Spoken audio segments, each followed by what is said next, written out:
Enak bu, surga sekarang. Kenapa enggak? Ya Ustaz, surga sekarang berarti mati. Ntar laki ayah kawin lagi lah. Emang begitu maunya. Kalau kita yang emak-emak semua, emak-emak tuh pak yang beda sama kita pak. Kalau kita mas dagang standar tuh, koko, garni, hitam putih. Emak-emak tuh hijau, merah, hitam, atasnya pink, black pink, berarti kan? Masya Allah, belakang ya, iya, halo, ya, kita kita foto ya, Masya Allah, satu enggak, gocap. Lumayan, alhamdulillah ya, Masya Allah. Ini udah hari-hari terakhir maulid Nabi masih ada aja maulid nih. Lalu kita capek apa begitu ya? Alhamdulillah karena saya diundang sama Zata kemarin pengurus Masjid Al-Barakah ke pondok saya, Masya Allah meminta langsung. Ini ceritanya saya baru pulang dari Papua. Raja Ampat. Tadinya kan saya opa-opa Korea tuh. Aku dari Papua, opa-opa Papua. Gitu. Gini aja pada yang pulang bingung. Kulitnya agak beda dikit gitu. Iya Papua namanya juga gitu ya. Seminggu di Papua berubah kulit gitu ya. Sebulan kebayang kayak gimana gitu. Dan kabar gembira nih sebelum kita masuk ke acara. Kabar gembiranya hari ini Muslim di Papua Barat sudah menjadi mayoritas. Takbir. Dan bisnis para pedagang lokal dibawa tuh semua barang-barang ke Syam. Syam itu Jordan, Lebanon, Palestina. 12 tahun sampai usia 20 tahun beliau menjadi profesional muda. Sampai usia 25 banyak cewek-cewek antri tuh. Jadi gini, bro, dijomblokan ya. Kalau cowok nggak gampang, kerja dulu yang bagus. Ya, kumpulin duit yang banyak, ntar cewek deketin. Itu Muhammad sudah ganteng, jujur, amanah, al-amin, dan dia juga kaya raya, profesional, sehingga ada janda kaya bernama Khadijah Halilim. Ini putusan karena jomblo kita jomblo, mau nggak menjadi imam ini, mau nggak menjadi imamnya Khadijah. Akhirnya Rasulullah Muhammad SAW menyatakan bersedia menjadi suaminya Khadijah. Artinya apa? Artinya apa? Perempuan boleh nggak nawarin diri ke laki-laki? Saya nanya, perempuan boleh nggak Pak menawarkan ke laki-laki Pak? Boleh, asal buat laki-lakinya bukan mau, asal soleh laki-lakinya, asal mau.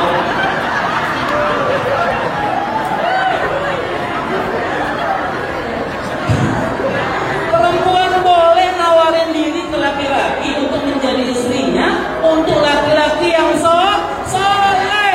Muhammad itu soleh, Masya Allah, boleh menawarkan diri imam ini.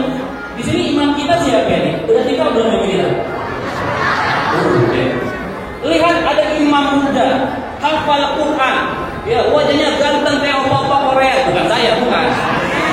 Imam langsung gercep harusnya. Ustaz, sejomblo kan mau nggak sama anak akhir? Begitu, boleh kita ngetek duluan. Kalau orangnya soleh, ya bu ya, kalau ada orang soleh, duluan tuh dibuking, nanti diambil orang. Laki-laki perempuan boleh menawarkan diri dengan cara-cara yang baik, ya asal laki-lakinya soleh. Ini ada akhwat yang masih single dari sini. Coba yang jomblo, unjuk tangan. Yang unjuk tangan jomblo selamanya. Serius ada jomblo di sini? Ini jomblo bukan? Jomblo unjuk tangan, jomblo unjuk tangan. Ya Allah gak ada yang ngaku. Kata dia doain ya. Ya. Ada laki-laki soleh, kita boleh menawarkan diri untuk menjadi istrinya. Muhammad setuju, akhirnya terjadilah pernikahan. Saya mau tanya, katanya Muhammad tadi miskin. Kalau miskin bisa ngasih mahar nggak kira-kira? Enggak. Ini Rasulullah Muhammad SAW mahar ada yang tahu nggak berapa maharnya? Googling deh, googling. Oh ya, mama, black. Hitam-hitam kan ya. Coba googling berapa mahar Muhammad kepada Khadijah? Berapa? Kata siapa? Belum ada ujungnya dari sini. Itu riwayat siapa dulu?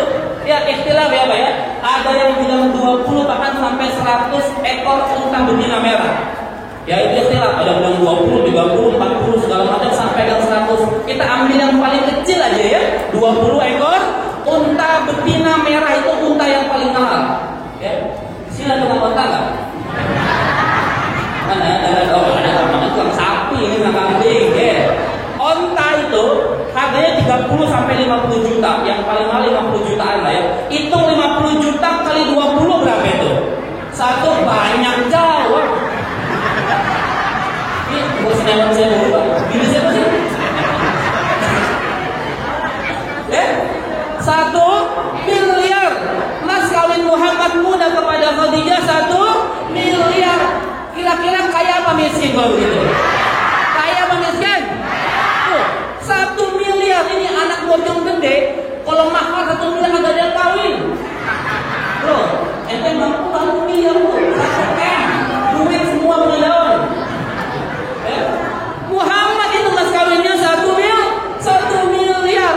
Kalau bapak-bapak di Indonesia tahu mas kawinnya apa? Seperangkat alat.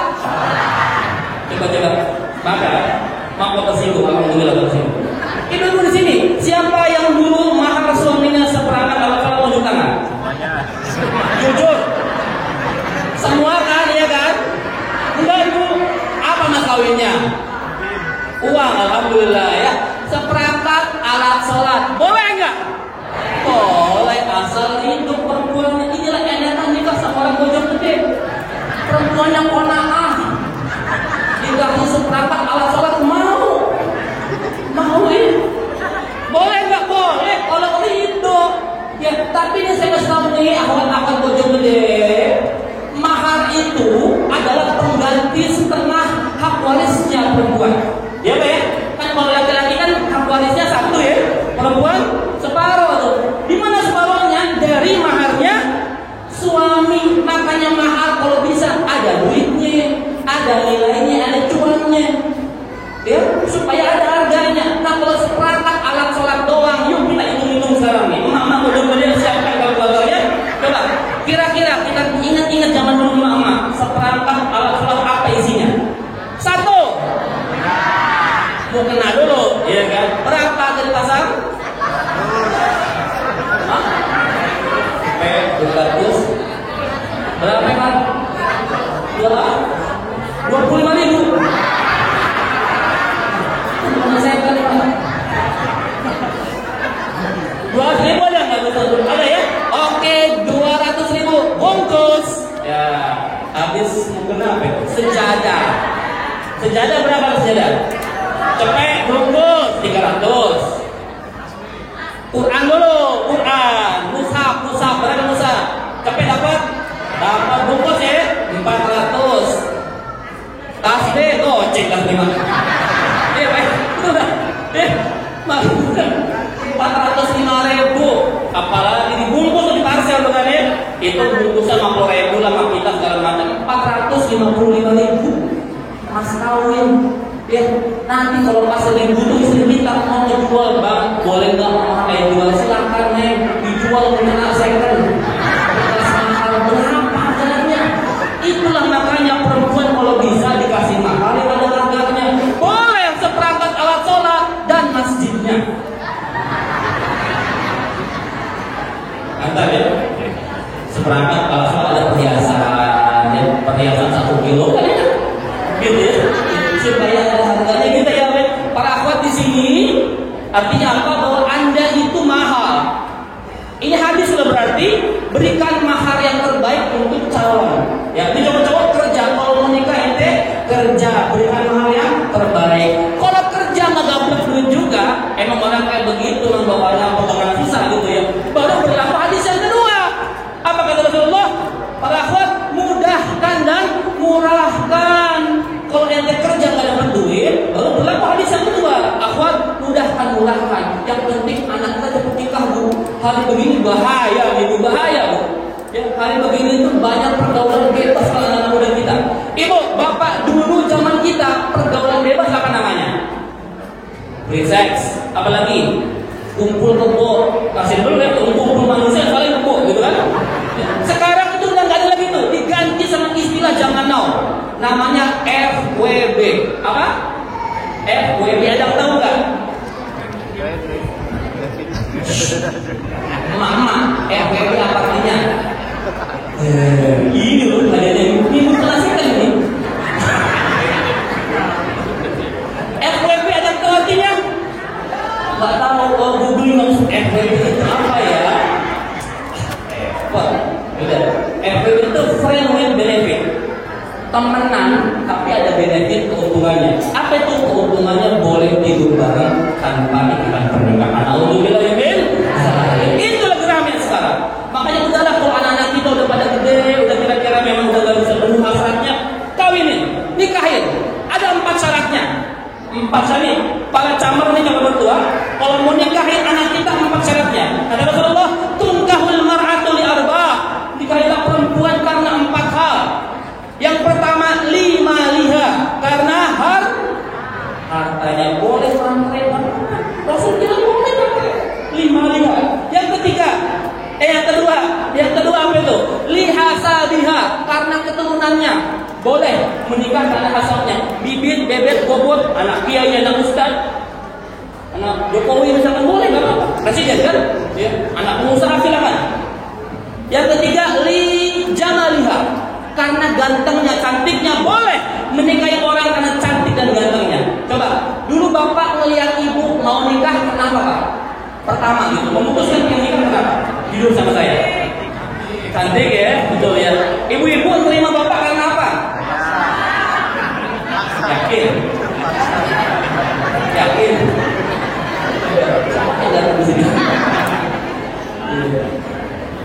Kalau saya tetangganya bukan garang-garang, karena saya tidak mau.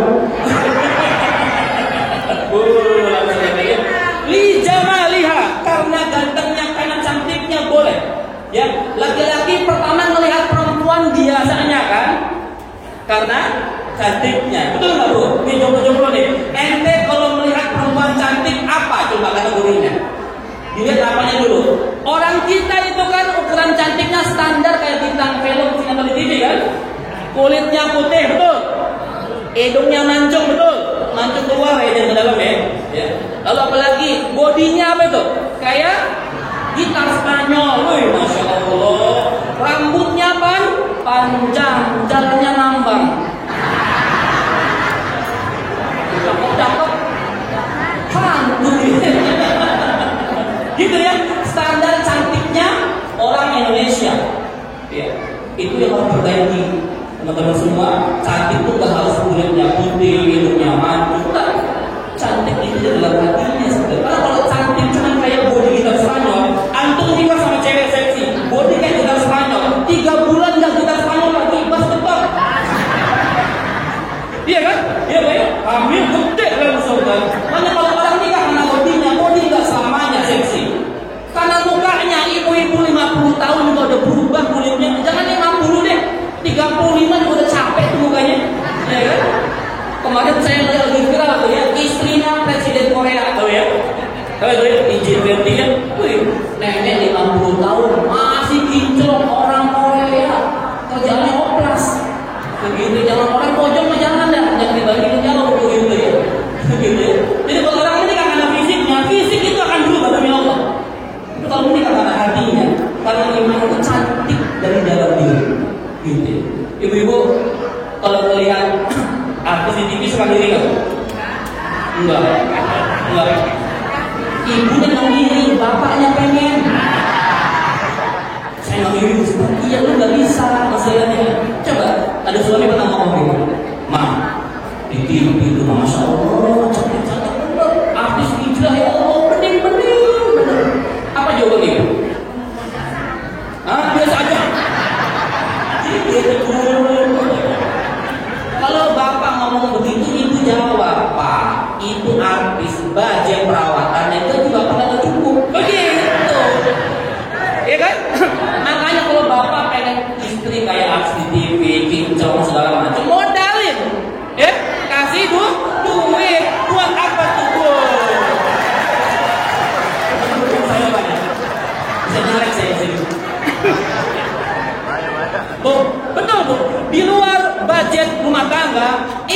harus dapat budget merawat diri. Apa itu?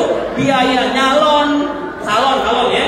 Biaya apa itu? Potong rambut, trimbat, spa, pedicure, manicure, totok, apalagi lah begitulah, detox segala macam lah gitu. Itu untuk apa? Mempercantik perempuan. Setuju nggak Bu? Masalahnya suami kagak mampu, gimana?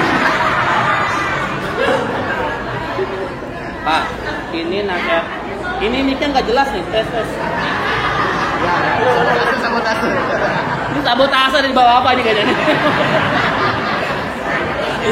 Bapak gak besar, Ustaz kurang aja kayaknya. Tadi pulang ke rumah ditanya lebih ini. Pak, tenang Pak, itu kan kalau suaminya mampu. Bagi anak mampu begini Pak, dia saya Pak. Kata Ustaz, kalau mau cantik kalau saya cukup dengan air wudhu, sering-sering berwudhu, sering-sering sholat, insya Allah cantik. Begitu Pak. Modal cuma seember air. Iya.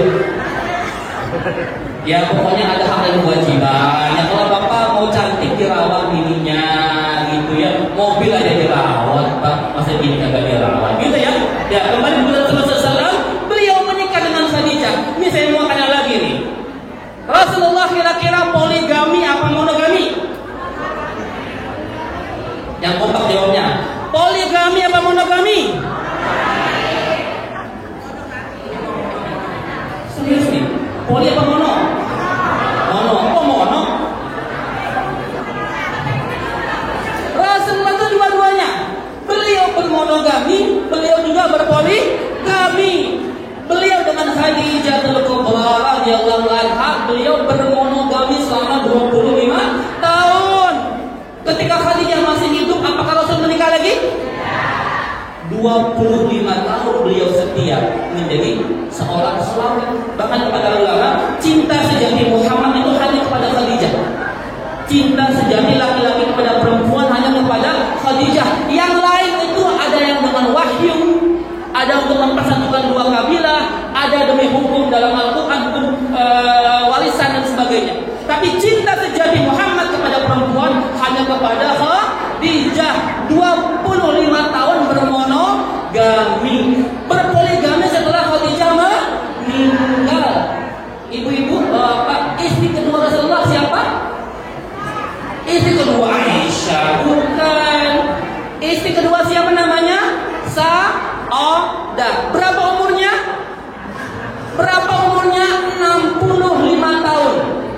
Jadi bapak-bapak yang mau bilang sunnah Rasul poligami, maka istri keduanya harus nenek.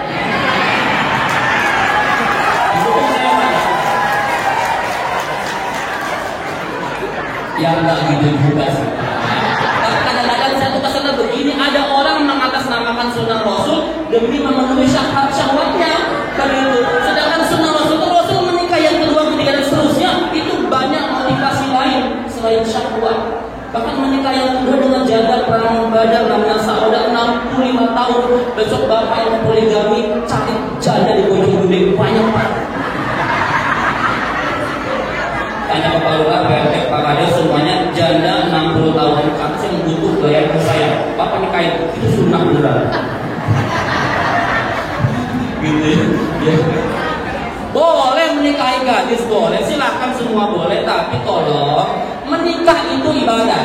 Jangan sampai ibadah merusak yang lain. Artinya apa? Kita mengejar yang sunnah, yang wajib terbengkalai. Istri yang ada di rumah, anak-anak kita itu kewajiban dinafkahi, diberikan kasih sayang, itu kewajiban. Jangan gara-gara ada yang baru, yang lama semua terbengkalai.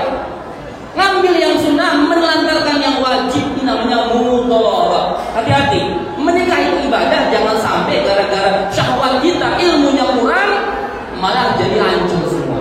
Gitu ya, boleh menikah lagi, silakan. Kata Umi di rumah saya, Abi, Umi mendukung poligami, silahkan menikah lagi. Yang penting bukan Abi, begitu kan?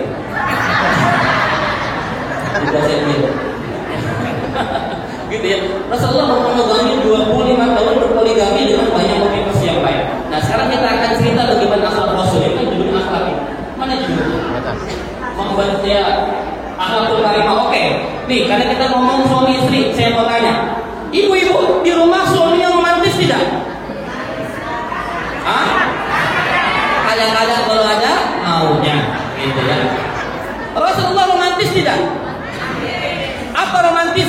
Saya cerita nih Pak, ini romantis itu Pak, sunnah Rasul. Demi Allah, ini sunnah. Silakan dibaca surah bagaimana Rasul memperlakukan para istri dengan sangat romantis.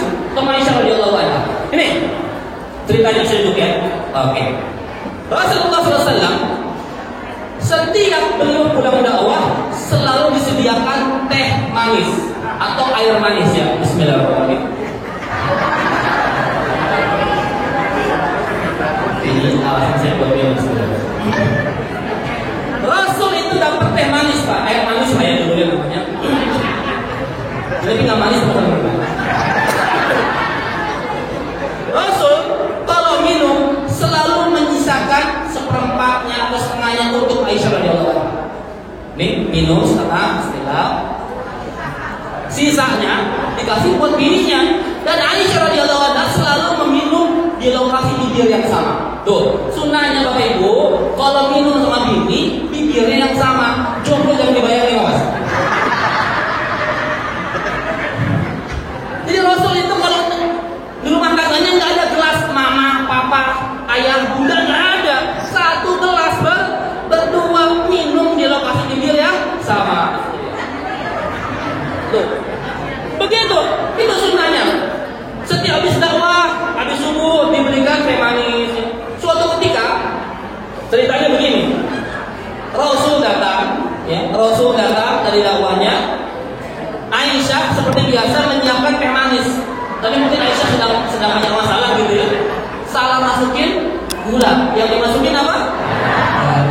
Jadinya teh asin. Rasul datang, Aisyah, manggilnya Aisyah atau ya Humairah. Rasul manggil istrinya tidak pernah dengan namanya. Ya Bapak yang sunnah ya, manggil pasangan kita bukan dengan namanya. Gila nih saya. Bapak kalau manggil bini apa boleh? Ibu dipanggil apa? Ade, boleh. Emang adiknya ibu? Kapan ketemunya? Dipanggil apa lagi? Apa lagi? Apa lagi? Bebek bisa di bebek gitu. Kalau ada ngomong bebek itu bisa bebek. Kalau mungkin ayam. Jangan tahu kira aja. Pokoknya panggil dengan julukan kasih sayang. Ya.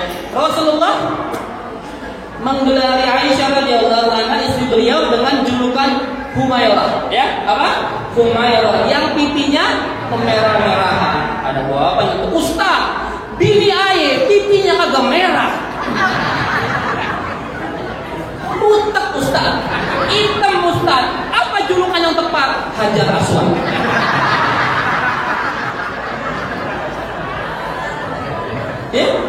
Enggak apa-apa. Hajar Aswad walaupun hitam dicari, diperebutin buat dicium, ya, sama seluruh penduduk muslim dunia. Coba ibu coba. Ya, pas mau Hajar Aswad susah bener kan? Enggak apa-apa lah, wah kayak Hajar Aswad itu begitu. Hajar gitu. Pokoknya panggil dengan julukan kasih sayang, jangan pakai namanya gitu kan. Bini ayah di rumah namanya Dinda, bapak saya dipanggil harus lapor Din, kamu Din gue gitu. Hanya panggil sayang atau cinta atau kekasihku, bidadariku, silakan. Panggil suami juga abang sayang, abang ganteng, nggak apa-apa, puji suaminya, ya puji suaminya daripada cewek lain yang muji, namanya ibu yang muji. Gitu ya Bu ya. Kalau suami saya nggak ganteng nggak apa-apa, puji sekali. Gitu ya. Itu romantis itu Pak. Nah, Rasulullah minum tuh airnya ya, minum airnya, gelap. Air asin tuh kan? Gelap pertama berhenti Rasulullah. Oh kayak biasanya, asinnya. Tapi beliau lanjutkan sampai habis. Air garam diminum sampai habis. Aisyah yang biasa melihat dia disisakan marah dong. Ya Rasulullah haus banget ya. Dari mana sih begitu? Sampai nggak disisain airnya. Agak merajuk, agak ngambek. Aisyah itu agak sedikit ngambek karena masih kecil kan, usianya masih muda. Ngambek beliau, Rasulullah diam senyum ya. Aisyah membawa sisa minumannya ke dapur, dicolek tuh masih ada sisa dikit kan ya. Dicolek ternyata pas dirasain bukan teh manis tapi teh asinnya. Rasulullah kenapa nggak bilang dari tadi? Ini bukan teh manis, ini asin. Kenapa dihabisin? Sambil agak sedih menangis begitu. Kata Rasulullah, tenang Aisyah. Seorang suami itu kalau ada asin, yang gak enak ditelan sendiri. Begitu. Ya, Rasulullah itu memuliakan istrinya. Kalau ada yang enak dibagi bareng sama bininya. Kalau yang gak enak ditelan sendiri, jangan kayak bapak. Yang gak enak dibawa ke rumah. Yang enak dibagi sama cewek lain.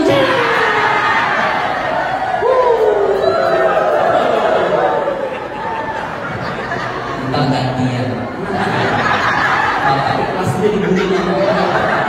Entah gantian dia gitu aja. Gitu ya. Gitu ya. Itu Rasulullah SAW itu romantis. Rasul pernah apa itu? Lomba lari dengan Aisyah radhiyallahu anha. Romantis, bapak-bapak ibu pernah lomba lari nggak? Kalau mau gini-gini jangan lari deh. Rasul sama Aisyah itu pernah lomba lari, Pak. Untuk apa? Untuk menjaga keharmonisan. Suatu ketika awal menikah, Rasul itu kalah lari sama Aisyah. Kalah lari sama Aisyah, karena masih lurus Pak, cepat larinya. Rasul kalah. Beberapa tahun kemudian Rasul lomba lari lagi sama Aisyah. Kali ini giliran Rasul yang menang. Kenapa? Karena Aisyah sudah mulai mekar. Gitu ya. Sudah mulai kalau gak enak ngomong-ngomong kayak berisi. Bapak kalau melihat bininya gemuk, Pak jangan dibilang gemuk, Pak. Ya, ngomongin ibu, tumbennya sekarang hijau udah kelihatan. Ibu udah kelihatan dari jauh gitu. Itu bahasa gemuk, diet makanya makan dulu. Mama begitu ya. Pengen langsing kopinya memilih gimana bisa? Begitu ya. Aisyah kalah tuh Bapak. Itulah romantisan Muhammad SAW dan Aisyah radhiyallahu anha. Makanya Bapak Ibu sekalian, kalau rumah tangga itu romantis. Ibu-ibu kalau jalan keluar dipegang nggak tangannya? Enggak. Dipegang nggak? Jalan ke mall mau dipegang nggak tangannya? Boro-boro bapaknya di mana, emaknya di mana?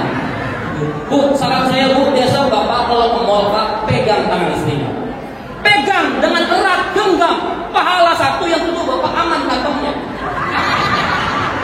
Karena kalau bini kita dilepasin Pak, bahaya. Ini uang terdekat di mana? CCM. CCM dipegang Pak, dipegang tangannya Pak. Hati-hati Pak, dilepas bahaya Pak. Gitu. Genggaman suami istri itu berpahala, menggugurkan dosa-dosa Bapak Ibu sekalian. Ya, jomblo jangan dibayangkan. Awas genggaman tangan ya. Di sini saya minta banyak tim tim Haris, tolong antum semua harus jos jomblo sampai halal ya. Jangan pernah pacaran. Kenapa pacaran? Artinya pacaran itu pakai cara setan. Ya, jangan pacaran. Ya doain semua yang jomblo di sini nanti pulang maulid dapat jodoh terbaik dunia akhirat. Amin. Banyak nih mantan semua. Gitu ya. Rasulullah Sallallahu Alaihi Wasallam begitu mulia sebagai seorang suami. Nih ibu-ibu, saya mau tanya ibu, kalau setiap pengajian saya selalu mama yang banyak yang tolong. Kenapa sebabnya Bu Pak? Kebanyakan mama yang saya lihat. Ibu-ibu tuh kebanyakan mengisi pengajian karena tahu ibu-ibu banyakan di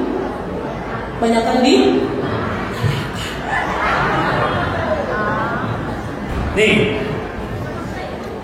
mau kabar buruk, kabar baik dulu. Baik, oke, setuju. Kabar baik buat perempuan. Bapak siap ini bulian buat mama. Kabar baik buat perempuan. Kata Rasulullah SAW, hadis sahih. Idza sholatul mar'atul khamsah. Kalau ada seorang istri sholat 5 waktu. 5 waktu subuh, zuhur, asar, maghrib, isya, 5. Jangan nambah yang lain. Tahajud nggak perlu, duha nggak usah, rawatib nggak usah, cukup 5 kata Rasul. Wa shamat syahraha, puasa di bulannya. Wa ata'at ba'laha, taat sama suaminya. Wa hasanat farjaha, dan menjaga kehormatannya, kemaluannya.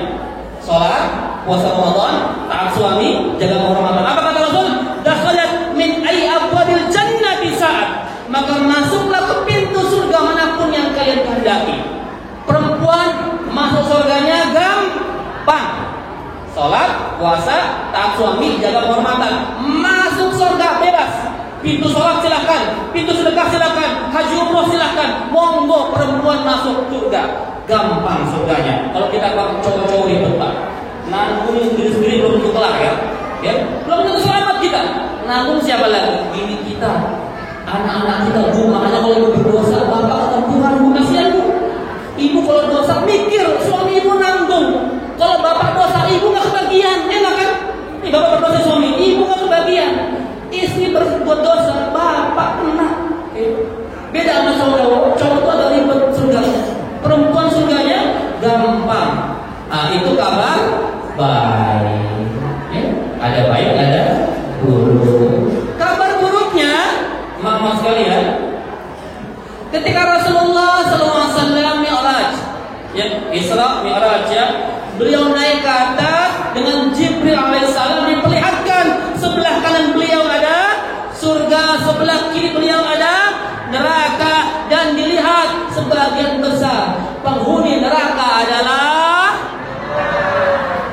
Pertanyaan saya, kok bisa? Nih harus keluar beras. Katanya kan perempuan gampang surganya. Ini kenapa banyak di neraka? Ibu kesini, kesini. Kapan lagi ngetok bulu sini? Gak apa-apa, depan sini, depan sini. Oh ya, gak apa-apa ya. Ibu siapa namanya? Ibu Laras. Ibu belum kan? Ibu Laras tinggal di mana? Di mana? Kompleks sini. Oke. Suaminya ada di sini? Kemana suaminya? Di rumah. Loh, kenapa di rumah? Ya udah, ibu kenapa Bu? Kenapa istri kok banyak di neraka? Perempuan di neraka banyak kenapa? Satu, kan dua. Ada lagi ya? Ada lagi ya? Tidak taat sama suami itu. Ada lagi, ada lagi. Allahu Akbar. Ibu ini ibu mungkin saya Bu. Alhamdulillah. Saya nggak tahu siapa Bu. Jangan kayak apa lagi. Nah, kenapa ketawa Pak? Enggak apa-apa Pak. Ngomongin kayak kapan sekarang ini? Coba nih, pas banget di sini kayak kapan? Ibu bapak. Saya mau tanya, ibu di rumah sama bapak satu lemari kan biasanya ya? Satu lemari berapa pintu? 4 apa 3? 4 ya Pak ya? 4, 1, 2, 3 di kamar kita ada bini kita, ada suaminya gitu ya. 4 pintu lemari. Itu biasanya jatah bini kita berapa?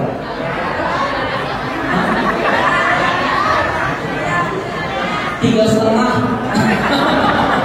Kalau bapak makan suaminya simple ya, bajunya koko, gamis, celana. Bini kita masya Allah jatahnya 3,5, segini banyak juga. Kalau bini kita mau pakai baju Pak harus matching, ya, jilbabnya ini, gamisnya ini, segala macam. Ibu-ibu di rumah bajunya banyak nggak? Banyak nggak? Ya, nanti mati pakai baju yang mana? Hah? Ya cocok kan? Ya, coba ada yang udah punya belum kain kapan di rumah? Udah punya. Oh mantap Bu. Ibu siapa namanya Bu? Punya kain kapan di rumah? Buat siapa kain kapannya? Buat sendiri. Ibu sini. Saya senang Bu. Ibu sini Bu. Apa Bu? Betul Bu. Coba ada yang punya kain kapan nggak di rumah? Buat diri sendiri ada nggak? Ibu punya juga kain kapan? Wih, banyak camat di sini. Calon mati. 1, 2, Masya Allah Bu ya. Ditandain ya 1, 2. Siapa dia punya kain kapan di sini? Kain kapan ibu juga punya. Buat siapa Bu? Allahu Akbar. Keren ibu. Saya baru loh. Biasanya orang serem. Ustaz apaan sih Ustaz? Ngomongin kain kapan mulu begitu. Orang yang paling pintar itu orang ingat pada kematian. Kata Rasulullah,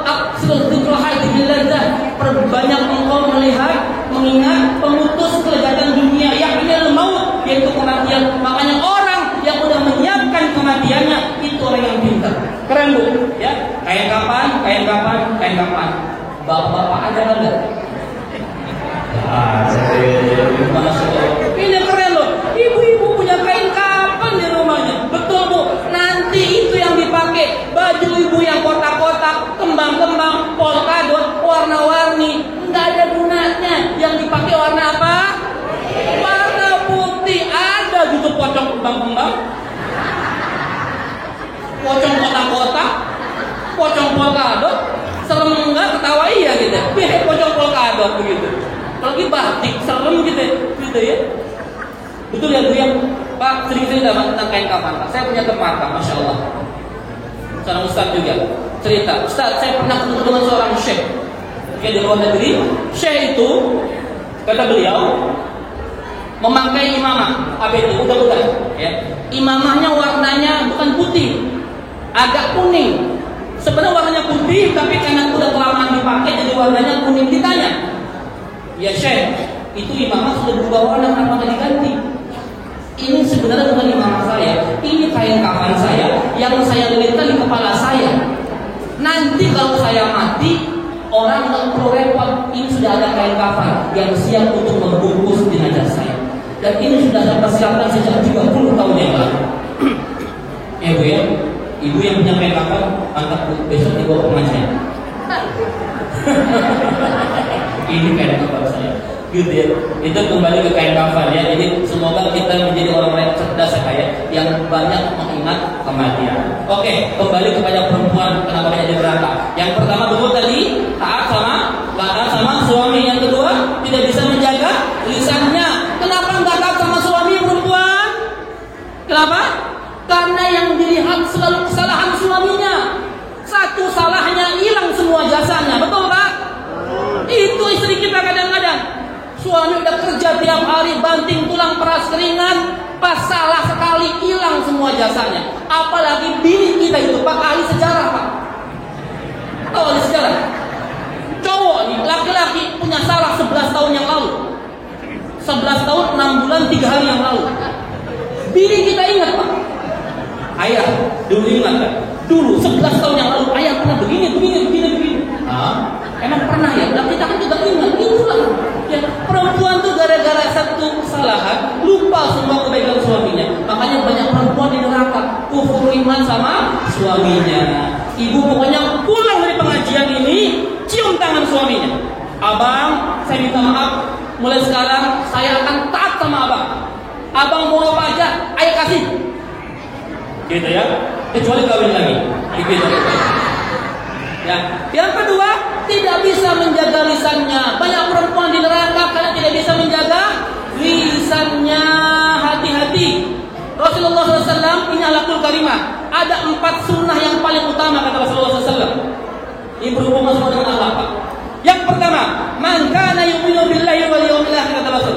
Barang siapa beriman kepada Allah dan hari akhir, sunnah yang pertama, fala yu'ti jarah, maka dia tidak menyakiti tetangganya. Ibu-ibu, sunnah pertama itu tidak menyakiti tetangga. Ya, bukan hafal Quran, bukan sebentar, bukan, tapi tidak menyakiti tetangga.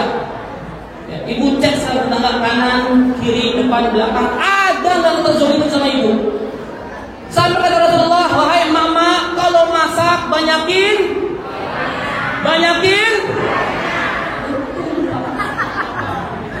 Besok buat semur, daging kan mahal, setengah kilo aja cukup. Beli setengah kilo, air 2 panci. Ya. Air 2 panci. Assalamualaikum, waalaikumsalam Bu. Ini Bu, ada hadiah sedikit dari saya Bu, kuah semur. Ya, yang penting kita bisa bagi-bagi. Artinya apa? Islam sangat memperhatikan hubungan kita dengan tetangga. Antum percuma sholat, sedekah segala macam, tapi jahat sama tetangga. Hati-hati. Ya. Hati-hati, jangan jahat sama tetangga. Cek ya, kanan, kiri, depan, belakang, ada nggak yang terzolimi? Apalagi ada yang kelaparan. Kemarin saya sempat kaget Pak, awal-awal kaget ketika ada 4 orang meninggal ya di Kalideres ya. Terus keluarga nggak makan. Itu pertama-tama kita seuzon dulu. Wah, kok bisa kok kelaparan? Yang berdosa siapa itu? Pemimpin nomor 1. Kedua, tetangga-tetangganya itu berdosa semua. Apalagi orang Islam misalkan. Ya, ibu-ibu, kalau ada orang kelaparan, kita tahu kita nggak kasih, golongan tidak beriman. Kata Rasulullah demikian. Laisal mu'minun alladhi yasba'u wajhahu ja'la jambi. Tidak beriman seorang kalau membiarkan tetangganya kelaparan sampai ke lambungnya. Tuh. Ibu bapak percuma haji umroh bolak-balik kalau tetangganya yang lapar. Dan ibu bapak nggak ngasih. Hati-hati ya. Perhatikan tetangga. Jangan sakiti tetangga. menggosipi tetangga, menggibahi tetangga, hasad sama tetangga. Mama ujung-ujungnya kadang-kadang begitu kan, tetangga kita baru itu renovasi rumah, padahal suaminya belum masuk ke pegawai negeri dipasang korupsi. Ganti mobil. Itu suami, jangan-jangan dia tuyul. Hati-hati, jangan buruk sangka sama orang lain. Jangan juga dengki, jangan juga hasad. Ibu-ibu, kalau ada temannya, tetangganya punya mobil baru, gimana ibu perasaannya? Senang nggak? Senang nggak? Benar, senang ya, alhamdulillah. Karena biasanya mama tuh ada tangannya punya mobil baru. Ibu kan katanya, Assalamualaikum bu. Sombong.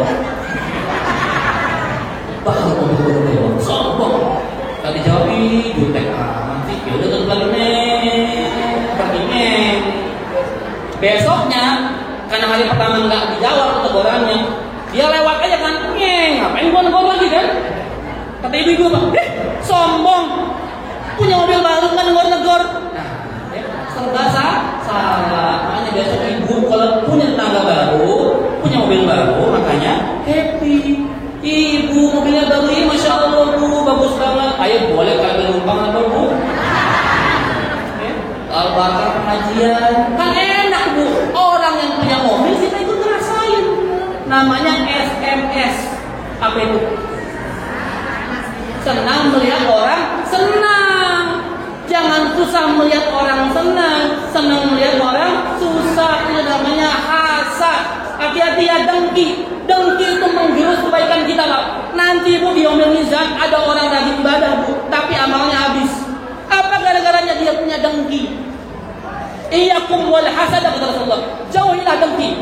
Fa innal hasada ya'kulul hasanati kama ta'kul narul hatabah. Karena dengki itu memakan kebaikan kita seperti halnya api makan kayu bakar. Salat kita, sedekah kita, haji, umroh, puasa semua sia-sia gara-gara dengki. Hati-hati ya, dengki, hasad, buang jauh-jauh. Yang kita ikut gembira atas nikmat yang Allah berikan kepada tetangga kita. Fala yu'li jangan sakiti tetangga. Pokoknya habis maulid ini antar tetangga akur. Tadi saya dengar RW kita RW paling padat se-Indonesia, betul? Banyak banget sih penduduknya ya. Pantesan kayak begini ya. Jadi tetangga akur ya. Yang kedua, sunnah nomor 2 ada Rasulullah akhlak juga. Man kana yu'minu billahi wal yawmil akhir. Barang siapa beriman kepada Allah dan hari akhir, fal yukrim dhaifahu, maka dia muliakan tamunya. Memuliakan tamu. Tamu dimuliakan bu. Tadi saya kesini, ya begitu. Ada gue segala macam kan kamu pilih sini kamu gitu ya. Memuliakan tamu, masya Allah datang dan disambut sama bapak ibu dipotoin coklat semua, masya Allah dimuliakan tamu. Memuliakan tamu itu sunnah Rasul, sunnah yang utama bahkan. Ya, jadi besok ibu kalau mau ngecek iman temannya gampang datang ke rumahnya, lihat apa yang disuguhin. Ya, kalau disuguhin air putih, bismillah. Imannya air putih gitu. Kalau disuguhin ada buah, ada es campur, nasi padang, berarti dia restoran rumahnya. Gitu ya, menjamu tamu, memuliakan tamu. Ini kadang-kadang mama bojong masuk bojongan dulu, datang ke tangga, Assalamualaikum, sejuk, dia lagi. Paling mau terang, gila mama gak ada. Kenapa ketawa tersangka ya? Kita kebanyakan curiga, ada tamu di sana mau minjem, tamu itu datang bawa, betul bu, besok datang ibu semuanya ya. Ada tamu bawa rezeki katanya, betul, tamu bawa rezeki bawa berkah, muliakan tamu. Alkisah nih, Rasul bu, ada satu tindakan sahabat Rasul yang membuat Allah tersenyum nih bu. Ini asbabul nuzulnya surah Al-Asyr. Suatu ketika ada musafir tamu bu dari jalan jauh banget ya sampai ke majlis Rasulullah SAW. Ya Rasulullah, aku habis jalan jauh, belum makan sekian hari, lapar sekali.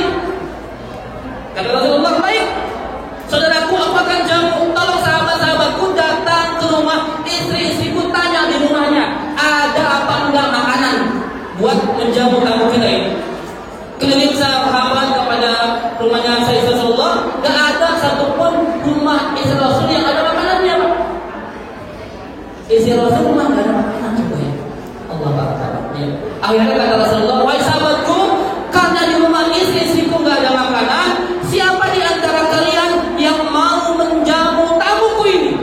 Semua berebut acung. Saya Rasulullah, yang paling duluan sahabat yang paling miskin. Ini orang mau pede benar, paling miskin, lebih dari duluan acung. Hei Rasulullah, saya akan menyambut tamu ini.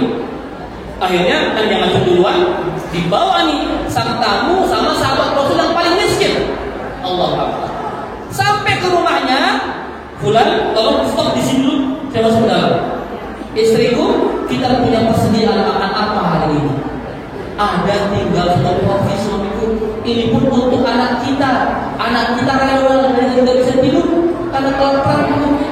Tolong, ini hidangan satu porsi akan kita berikan buat menjamu tamu Rasulullah SAW. Anak kita tolong tidurinlah. Gimana caranya? Yang penting tidur. Gitu ya.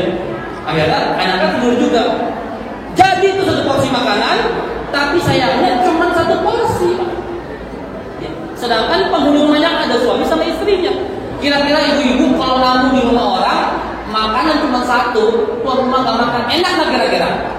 Enak gak? Nggak enak. Sahabat tahu itu, disiapin 3 piring, satu buat dia, satu buat istrinya, satu buat tamu, supaya suami tamunya tahu juga bahwa kita semua ikut makan.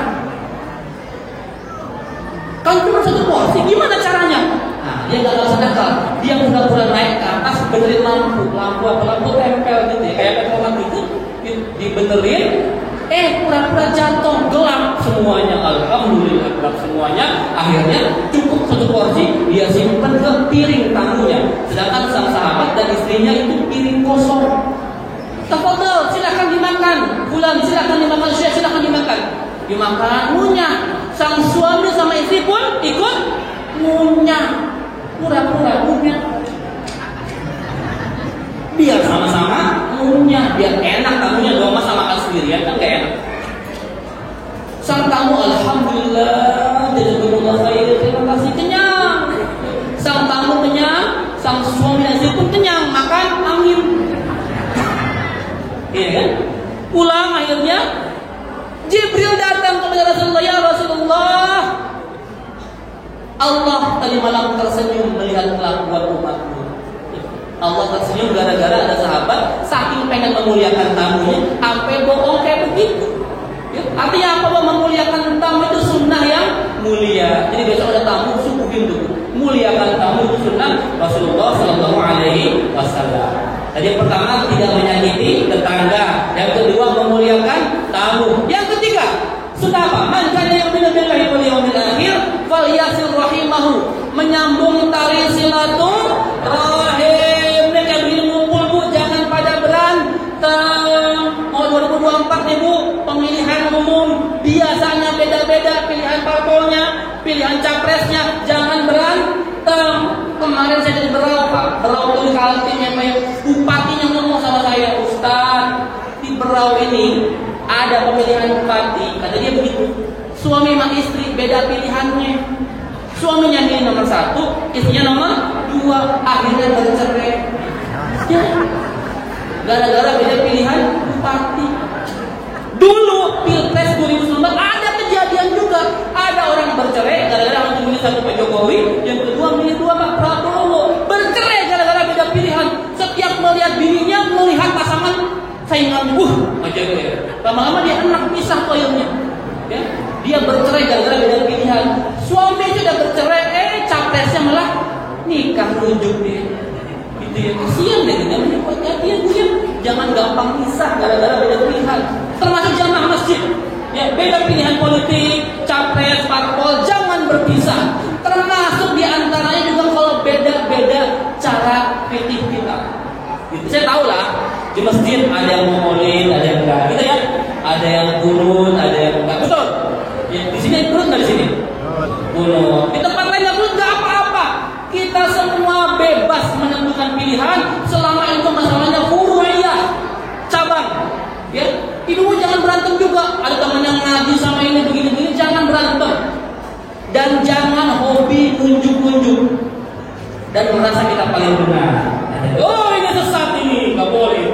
Ini bid'ah, ini hati-hati bu, hati-hati ngomong bid'ah ya. Sekarang banyak orang ngomong bid'ah dengan ilmu yang kurang. Kenapa? Setiap orang nunjuk bid'ah, artinya apa? Kullu bid'atin dolalah wa kullu dolalatin finnar. Setiap yang bid'ah itu dolalah, sesat, dan setiap yang sesat itu masuk neraka. Kalau orang ngomong bid'ah sembarangan tanpa dalil yang kuat, maka sama dengan orang itu masuk neraka. Kalau nggak terbukti, maka tunjuk itu kembali kepada yang ngomong.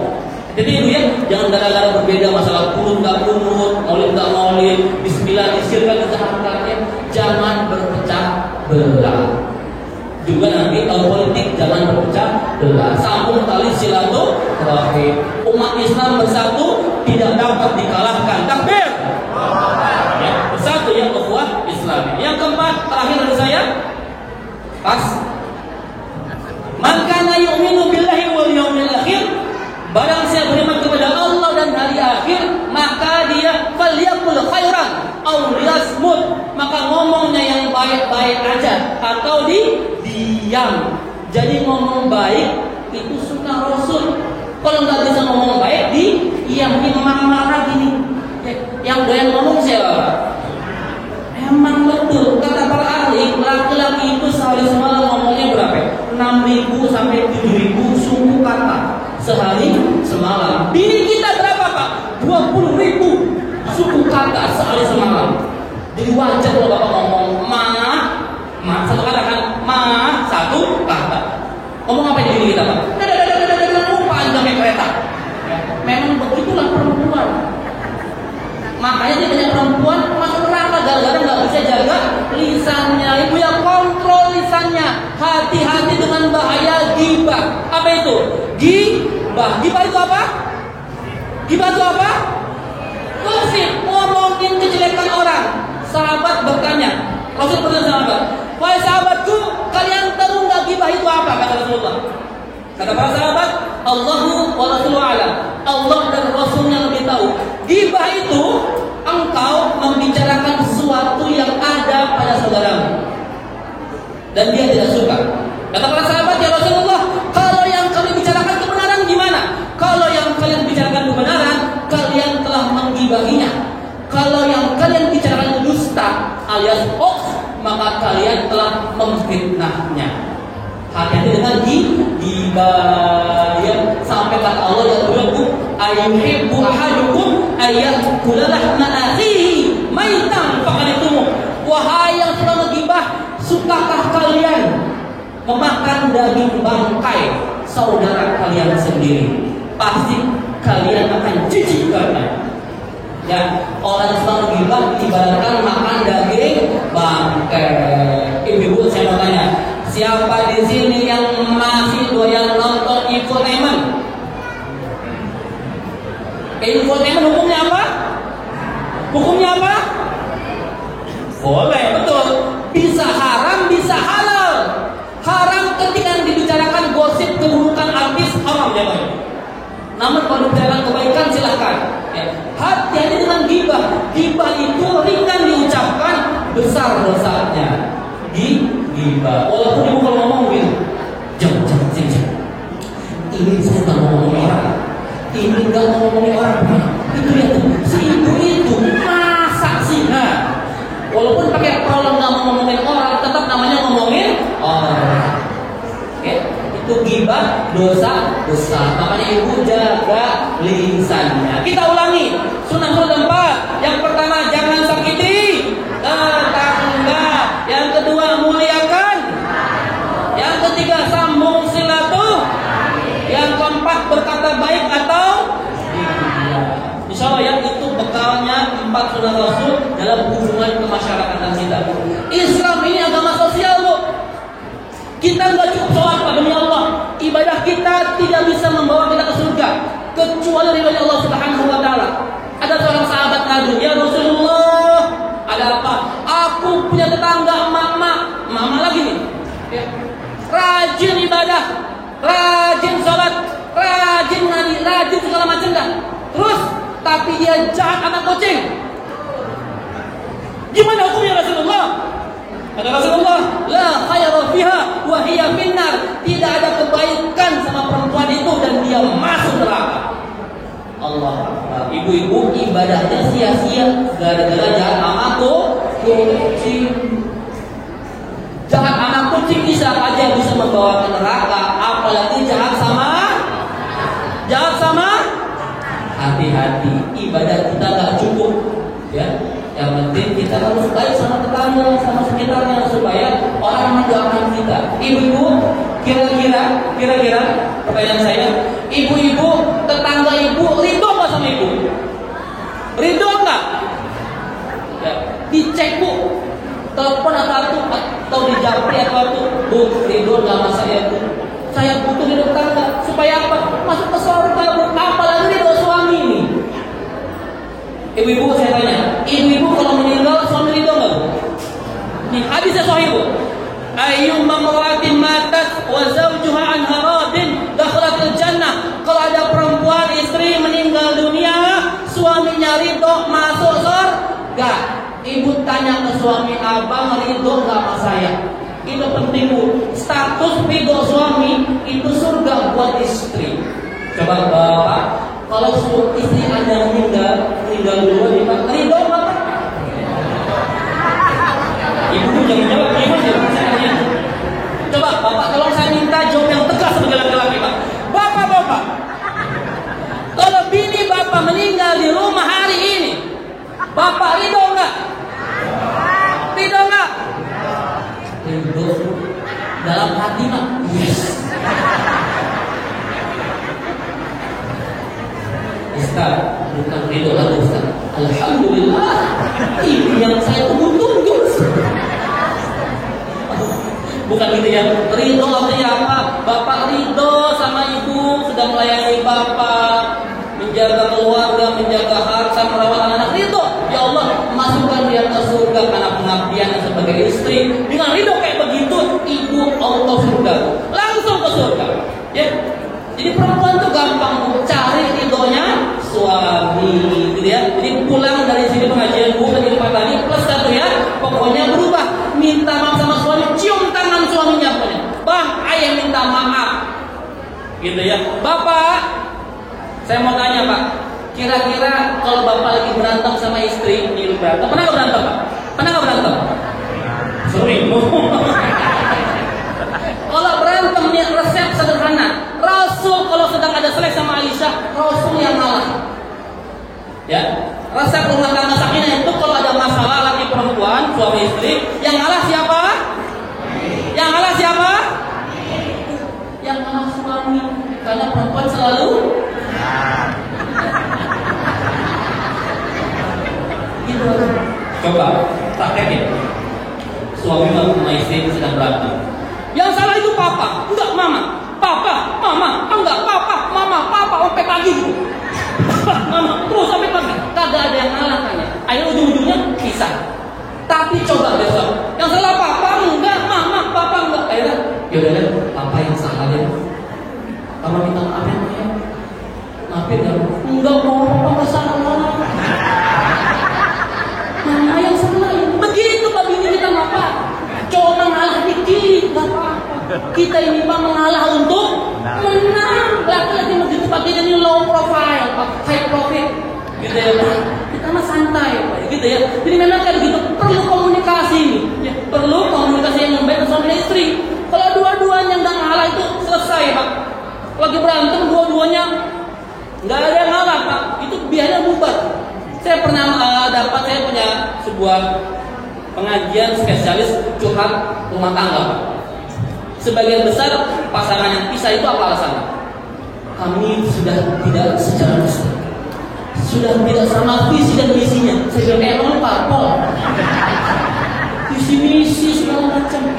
Sebenarnya satu masalahnya kagak ada yang mau ngalah, itu doang sebenarnya. Coba apapun masalahnya ada yang ngalah. Kalau bisa memang suaminya, kalau ternyata ngedablak juga ya udah istrinya deh. Ada yang ngalah, merunduk dikit. Ya, kalau tujuannya emang mempertahankan rumah tangga. Kalau mau bisa sih beda urusan. Kalau mau mempertahankan, jangan salah-salahan. Ini bukan pengadilan. Anda bersalah, terdakwa, vonis enggak. Ini rumah tangga harus ada yang mengalah. Insya Allah semua keluarga kita sakinah, mawaddah, warahmah. sehidup sampai ke surga. Amin ya rabbal alamin. Udah jam 11:05, artinya saya udah capek. Terbukti air udah habis, jadi isi lagi. Tapi saya nggak mau ngomong lagi. Terima kasih. Wassalamualaikum warahmatullahi wabarakatuh.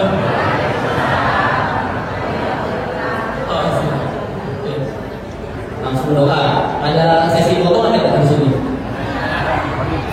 Kita doa ya. Doa makan ya, manusia kan? Sebelumnya mohon maaf, ini gaya saya memang banyak gerunya, banyak bercandanya pakai sendiri ya. Jadi mohon maaf kalau ada yang tersinggung, kalau ada yang merasa terluka, ya merasa tersinggung, mohon maaf berarti yang benar datang dari Allah Subhanahu Wa Taala, yang salah pasti datang dari saya pribadi. Kalau masih kurang panjang, besok saya live mingguan mulai jam 12.30.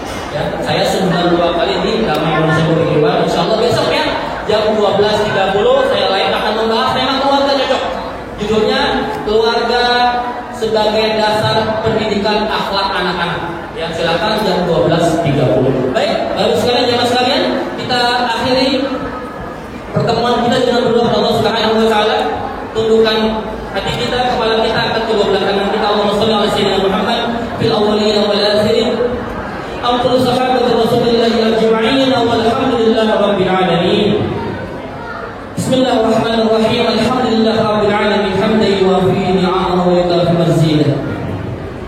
Ya Rabbana lakal hamdu kama yanbaghi li jalali wajhika li karim wa li sultanik. Allahumma shalli ala sayyidina Muhammad wa ala ali sayyidina Muhammad.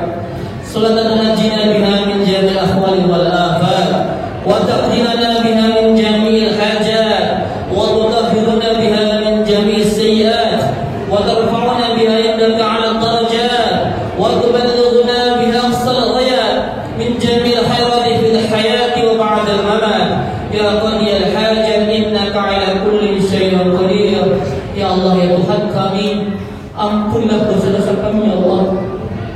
Ampunlah dosa kedua orang tua kami ya Allah. Ampunilah dosa pasangan kami ya Allah. Ampunilah dosa anak turunan kami ya Allah. Ampunilah dosa sahabat-sahabat kami ya Allah. Ampunilah dosa guru-guru kami ya Allah. Ampunilah dosa para pemimpin kami ya Allah. Ya Allah, ya Tuhan kami, hari ini kami berkumpul untuk menyatakan cinta kami kepada Rasulullah ya Allah. Masukkan kami ke surga berdatangan Rasulullah sallallahu alaihi wasallam. Berikan kepada kami syafaat Rasulullah sallallahu alaihi wasallam. Jadikan kami hamba yang senantiasa istiqamah menjalankan sunnah-sunnah beliau.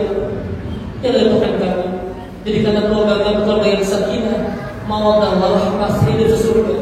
Jadikan anak-anak kami anak yang saleh dan salihah, para penghafal Quran, para mujahid pembela agama-Mu ya Allah, yang dapat membawa orang tuanya ke surga-Mu ya Allah. Ya Allah, Tuhan kami, berikanlah kepada negeri ini pemimpin yang adil, pemimpin yang saleh, yang mampu membawa Indonesia menjadi baldatun thayyibatun wa rabbun ghafur. Ya Allah, ya Tuhan kami, matikan kami dalam keadaan husnul khatimah. Mudahkan kami tatkala melewati syukur ya Allah. Mudahkan kami tatkala dibangkitkan ya Allah. Mudahkan kami tatkala di yaumil mizan ya Allah. Mudahkan kami tatkala menyeberang sirat ya Allah. Masukkan kami ke dalam surga yang penuh kenikmatan ya Allah.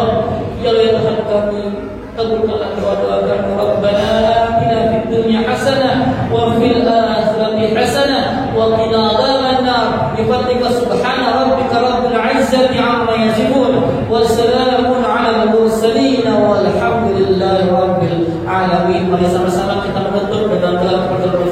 Subhanaka Allahumma wa bihamdika, asyhadu an la